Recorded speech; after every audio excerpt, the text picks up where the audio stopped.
Welcome to Alaska Weather, a production of Alaska Public Media and the National Weather Service, Alaska Region.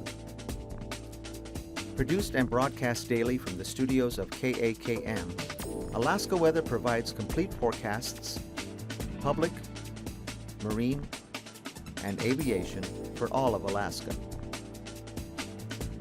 Alaska Weather is made possible by the following sponsors. Find a living in fisheries. The UAS Fisheries Technology Program offers online study from anywhere in Alaska, plus labs and workshops in many Alaska towns.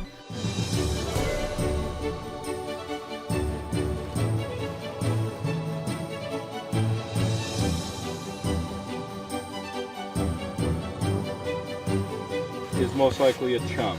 Find your living without leaving where you are. Fisheries Technology from UAS.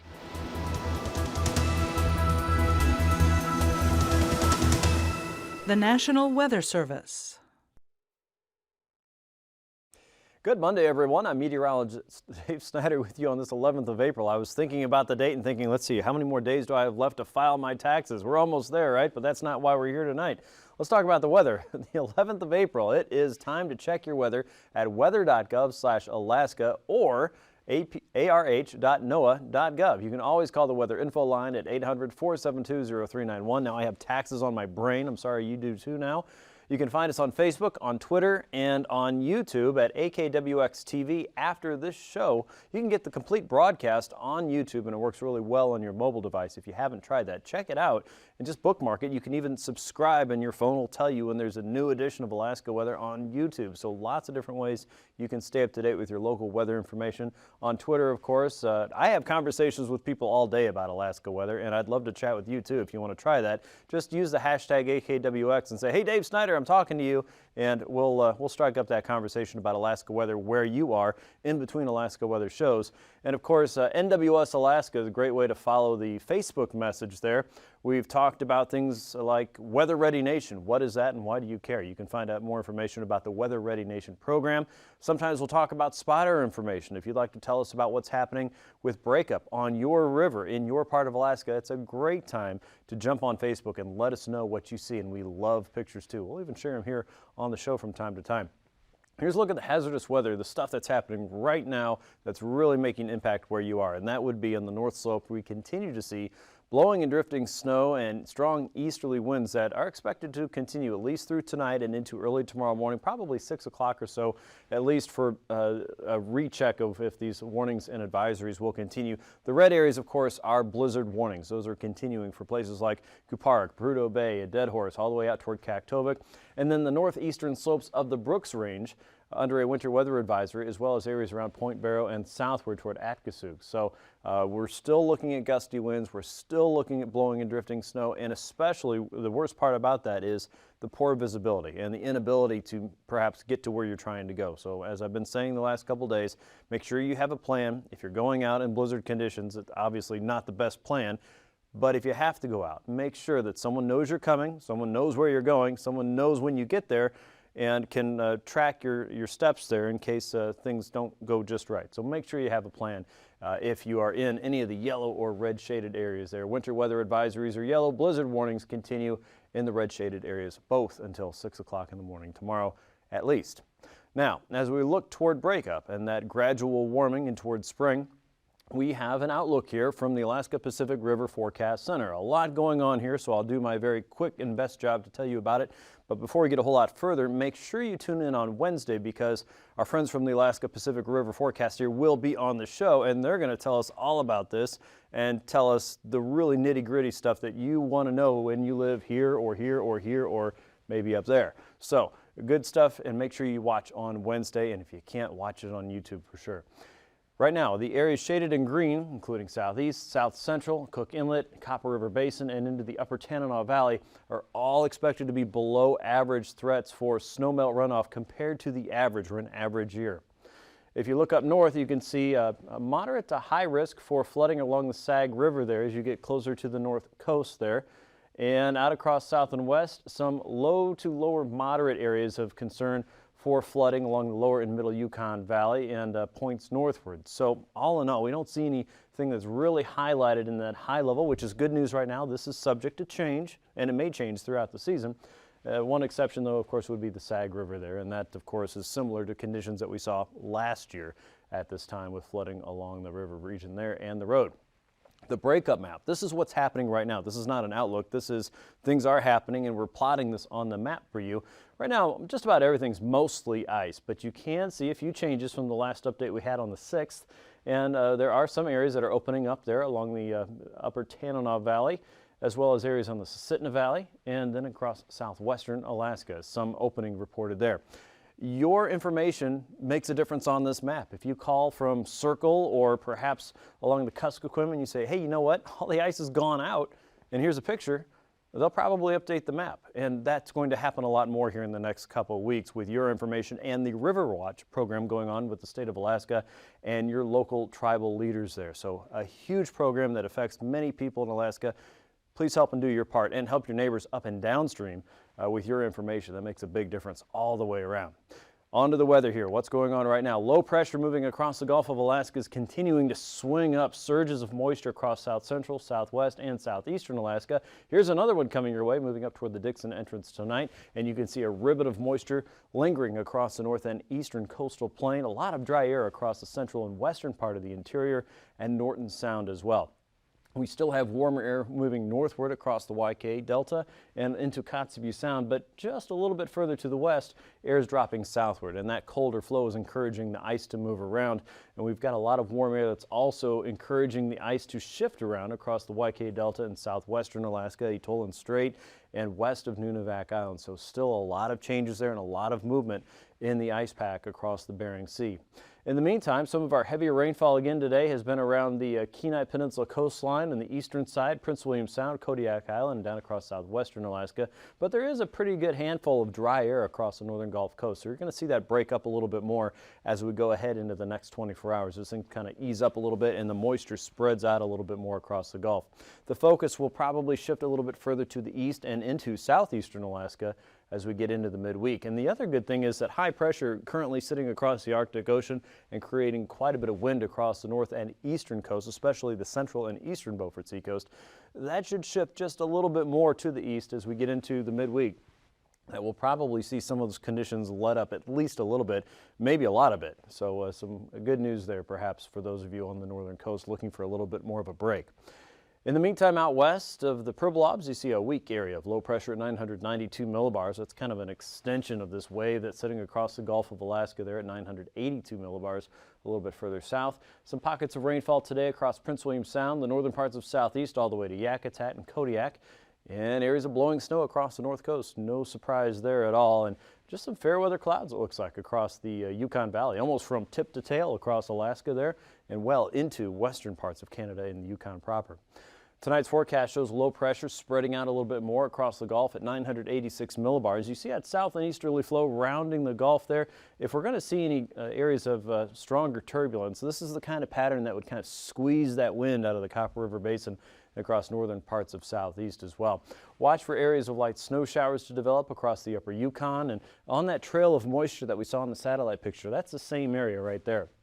Off the Chukchi Seacoast, a wave of low pressure is working northward, so this should pull away a little bit further to the north, and you'll see some areas of blowing and drifting snow across the north slope. Some isolated snow showers are possible across the central and eastern chain and way out west across areas into St. Lawrence Island and even further west into the Gulf of Anadyr. By tomorrow, you can see clouds will be more of a rule across southwest and the interior than anything else. Not a whole lot of precipitation chances there. That trend should continue.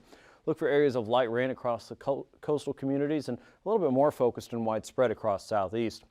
Out across southwest, a new wave of low pressure is working in from the North Pacific. That's at 975 millibars. It will be running into an area of high pressure working across the central chain, and colder air is going to try and drop down from the Arctic Ocean. That doesn't look like it's going to have a huge impact right now, but it does look like we're going to see the overall focus for those stronger winds across the north slope moving eastward a little bit and relaxing that flow perhaps as we head into the midweek. It does not look quite as strong as what we were seeing earlier this weekend or today, but there are waves of low pressure traveling along that, and that could encourage some periods of gusty winds as those travel through. So keep your eye on that there, and hopefully things will improve a little bit more as we get into the midweek.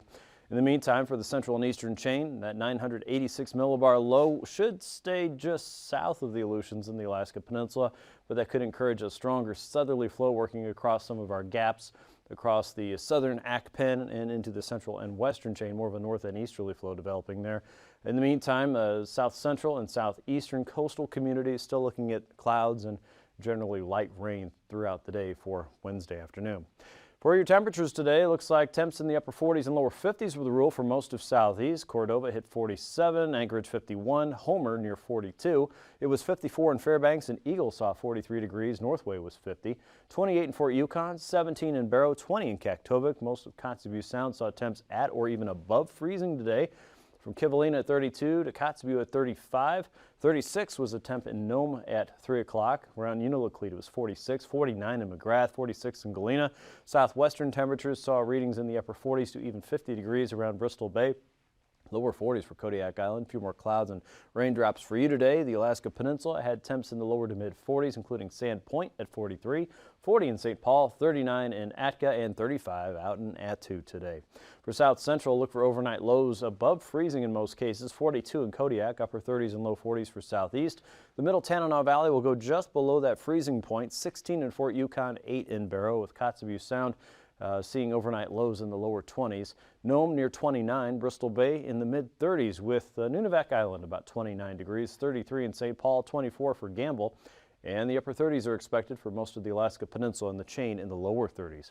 High temperatures in the chain tomorrow back to about 40 degrees, maybe a little warmer, 37 in St. Paul. Into Bristol Bay, you should see highs closer to 50 degrees. The YK Delta expecting highs in the mid-40s for many cases tomorrow. 40 in Unalakleet, 41 if you're in Nome, 27 for Shishmaref, Kivalina, pretty close to freezing again. Barrow and Prudhoe Bay in the single digits to low teens. Kuparik and Deadhorse could reach close to 8 degrees tomorrow.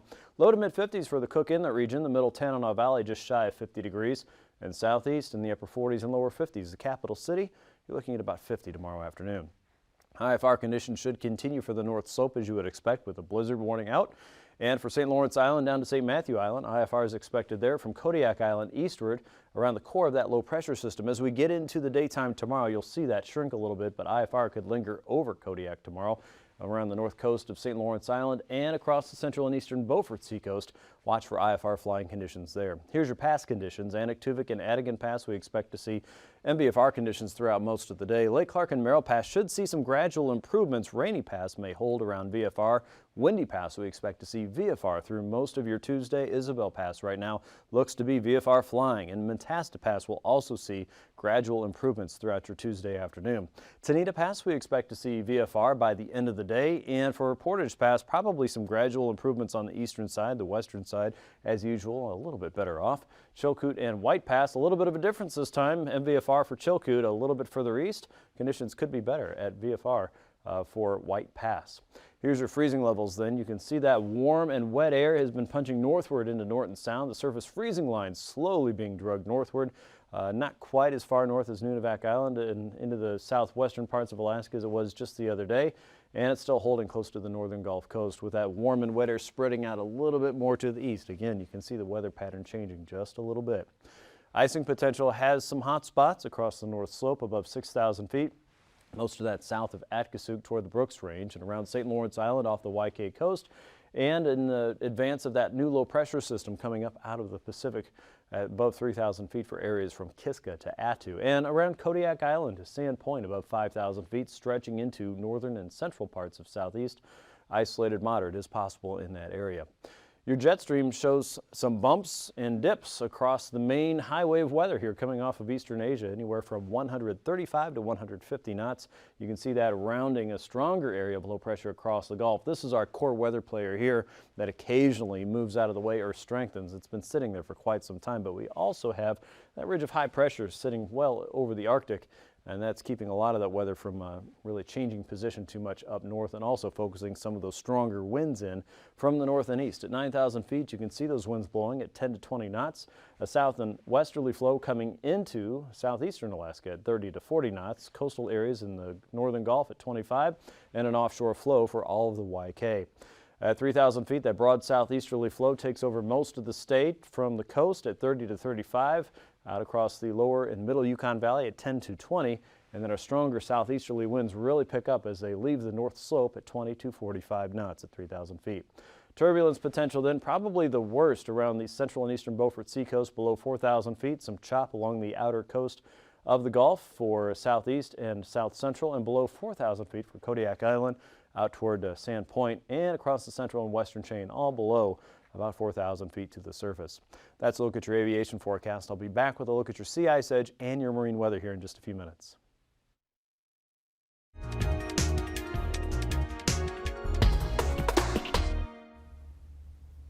Good evening, everybody. I'm Mary O'Connor. Thanks to the Alaskan Aviation Safety Foundation and the National Institute for Occupational Safety and Health for allowing us to bring you hangar flying. Your membership dues in the Alaskan Aviation Safety Foundation help us to sponsor seminars like the Spring Seaplane Seminar. This evening, we are pleased to have on our show John Pratt, the Seaplane Pilots Association Alaska Field Director. Welcome to Hangar Flying, John. Thank you. It's good to be here. You've been busy planning and organizing the Spring Seaplane Seminar, and this is the 31st seminar. That's quite a history. Well, thank you. I know that seminars were held even before we started counting them. Can you give us some background on how the seminars came to be? I can. In 1985, Jay Fry was in Alaska, and I had met him a number of years prior. And I asked Jay if he would be willing to speak to a group of people if we could put them together, and he readily acceded.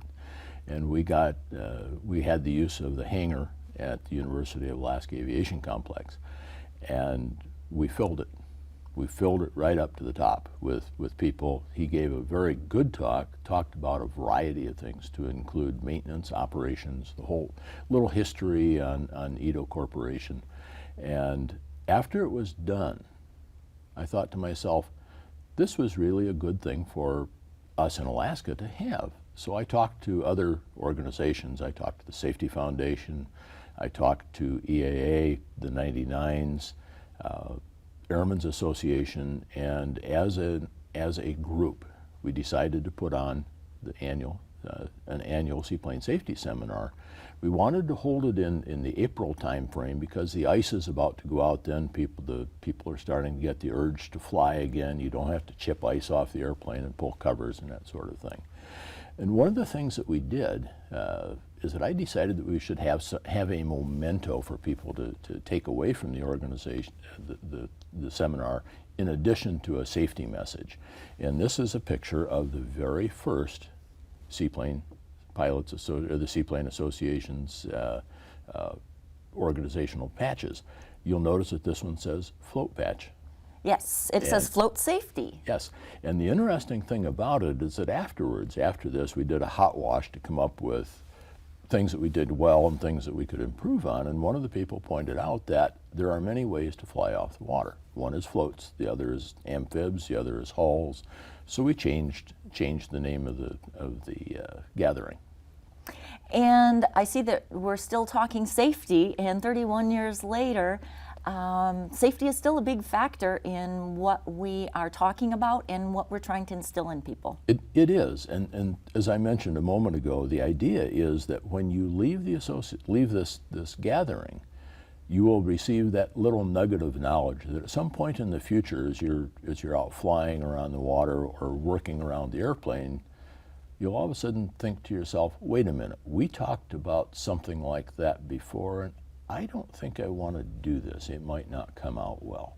And that could be anything from stepping off the float into water that's over the top of your boots, or flying into weather that would give you a lot of concern. So there are many, many things that we can take away from this, and I think that we've pretty well done that over the years. This is the longest continuous safety seminar that's been done in Alaska. 31 years, it's been done every year, and I don't know if you noticed or not, but this patch says the first annual. I had fond hopes. Maybe you had a crystal ball. Something certainly came out right with your recipe of what was needed and what people were interested in. Well, I think the other thing that's important to understand on this is that it's a group effort. Everyone has a vested interest in flying safely, and everyone has an interest in being sure that their peers and contemporaries don't do something that's going to cause a lot of grief, either to them or to us all. Exactly. I think you're correct with individual pilots, and pilots in Alaska aren't known for being joiners of organizations.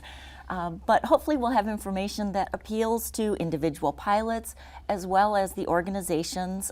As you mentioned, the organizations that initially got together are still involved in a lot of the planning for this year's seminar.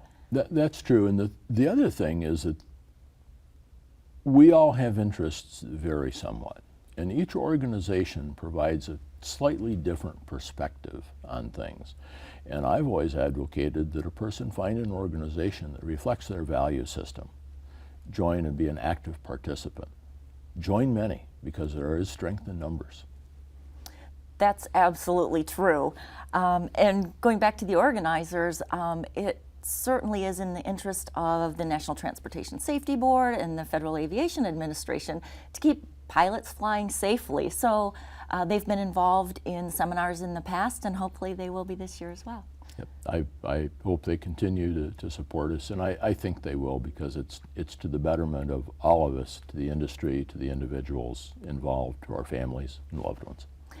And in addition to coming out and learning some safety tips and some maintenance issues that people might need to look for after their airplanes have been stored all winter, it's also a really good opportunity to say hi to your friends. It truly is, and aviators, by and large, are gregarious people. We enjoy our friendships, we enjoy our peers and contemporaries. Sometimes we may not agree with their philosophies, other times it's a good mesh. Exactly. Well, thank you so much. We will look forward to having you on our next show, where we'll talk about some details about this year's spring seminar and learn about what you have in store for us. Great, thank you. Thank you very much, John. Folks, if you are interested in learning some good safety tips, some maintenance tips, as well as getting together and seeing some old friends and chatting about how you did over the winter, please join us on Saturday, April 16th for the Spring Seaplane Seminar. Until next time, fly safely.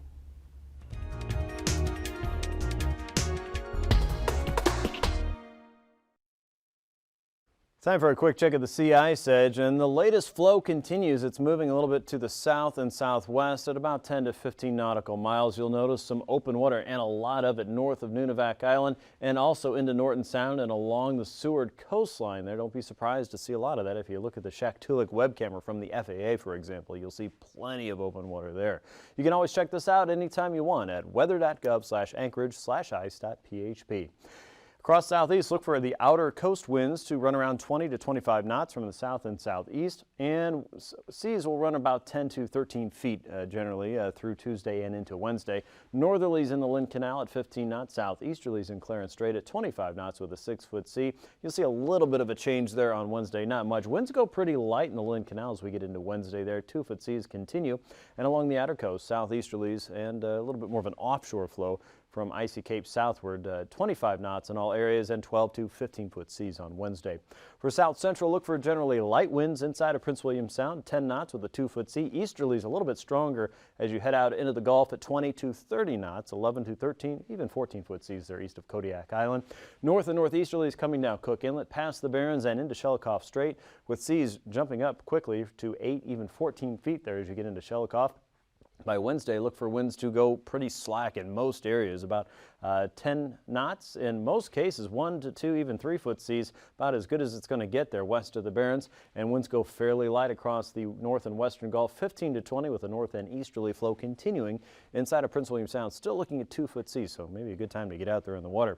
For Tuesday in Bristol Bay, 15 knots from the north and east with a 3-foot sea, 4-foot seas down the coast on a northerly flow at 25 knots, 30 knots across the Pacific coast at 12 to 13-foot seas from the north and northeast on Tuesday. By Wednesday, winds also diminish greatly from Castle Cape to Chignik. More of a variable flow with a 6-foot sea coming in from the south and east at 15 knots as you get down toward King Cove and Sand Point, and light northeasterly winds out of Bristol Bay and down the Bering Sea coast with 2 to 3-foot seas on Wednesday.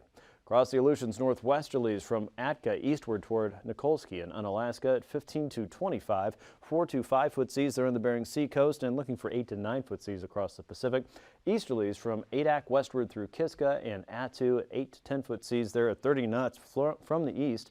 We'll switch around to a northwesterly direction on Wednesday, still blowing at 30 knots with 15 to 17-foot seas. That's opposing an east and northeasterly flow as we get into Wednesday. 25 to 30 in all areas, looking for 13 to 15-foot seas across the Pacific and 7 to 10-foot seas across the Bering. For the west coast, easterlies blowing offshore from Ammonok to St. Lawrence Island. More of a variable flow in St. Lawrence, becoming west and northwesterly as you get closer to the coast and over the Pribilofs. 10 to 15 knots there with 3 to 4-foot seas in the southern Bering. We'll keep the seas around 3 to 4 feet on Wednesday, but notice the wind shifts again to a north and northeasterly flow.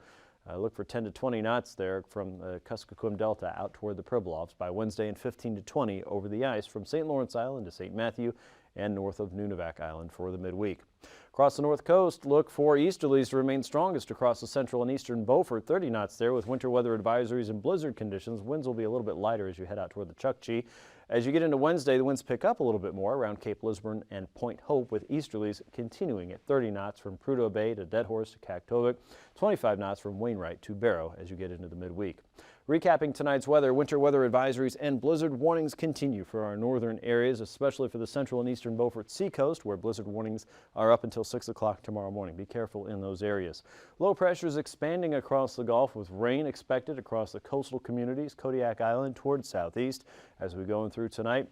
Watch for the focus for wetter weather to be on the Panhandle as we get into Tuesday and Wednesday. Things will dry up across the interior, but the winds will stay up across the North Slope as we get into the midweek with some hope for gradual improvement.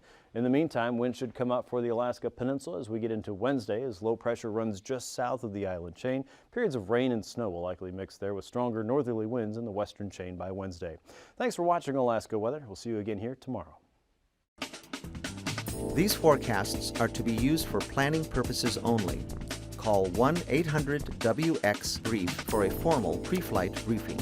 Always file a flight plan before you go flying. The U.S. Coast Guard Auxiliary urges you to leave a float plan with a friend or the harbor master before you go boating. Alaska Weather is made possible by the following sponsors.